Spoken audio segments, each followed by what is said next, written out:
Americans should get what they pay for. And in the case of big insurance and big pharma, consumers and taxpayers are getting ripped off.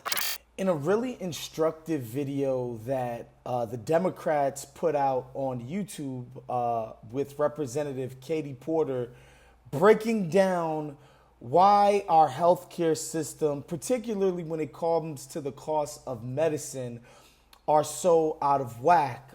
She talks about, first, let's get this out of the way. I'm not a fan of her caping for capitalism, and I'll get into why her caping for it gets on my nerves. But, she breaks down something that I think is fundamental whenever you hear people talk about their defense of a capitalistic system. And she's just like, look, if there's a healthy market, these things are going to bring prices down for consumers. The best products are going to rise to the top, and so on and so forth, right? It's like this idea that the cream will always rise because these market forces will take over. What's wrong with our healthcare system is that we don't have a healthy market. I'm a champion for capitalism, but that means we need to have things like price transparency and competition.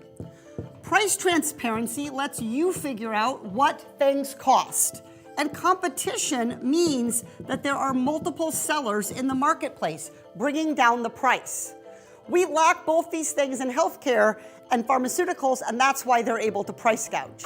And she talked about, some of these market forces, right? Which would be transparency and competition, two things that are essential to what, Representative Porter calls a healthy market. And she says is completely lacking in our current system, right? And she just breaks down like these price increases. Humira, which is used to treat autoimmune diseases like Crohn's, increased by $662, a price increase of 7.4%.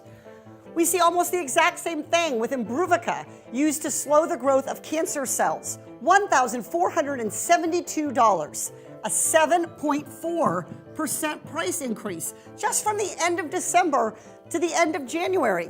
And Ibrance, which is used to help treat breast cancer, $901, 6.9% price hike in just 1 month. 7%, 6%, 7.5% from these big pharmaceutical companies in a month span. Like 6% doesn't sound like a lot.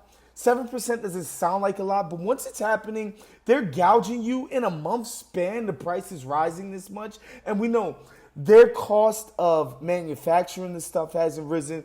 It's not like they're paying their labor more. They're just straight up just price gouging people. This is a lot. And the problem with this too is like the kinds of things that people are being price gouged for.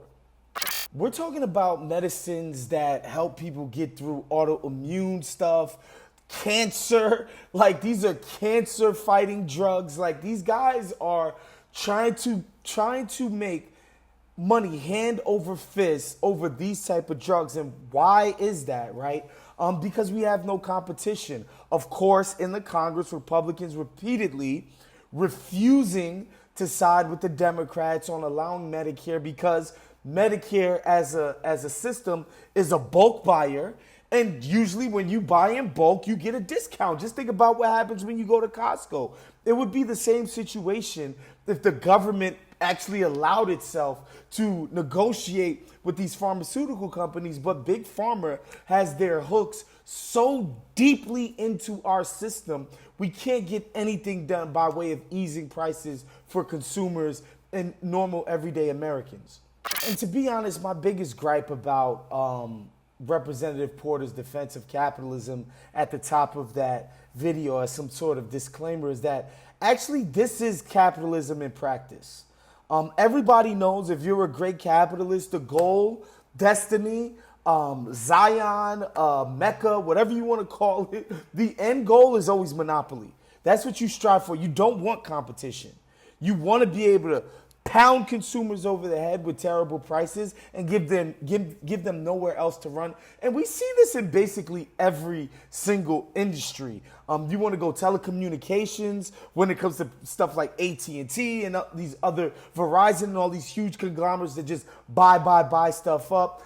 Big tech, of course, we know that. Places like Google and Facebook and, all of these big tech companies. Amazon, of course, being the biggest of the monopoly violators. Even in Hollywood and in music. Like in music, there's 3 big distribution centers. There's Sony, there's Universal, there's Warner Brothers, and there's basically nothing else. They control virtually 100% of the market share. Movies, the same thing with the big studios, right?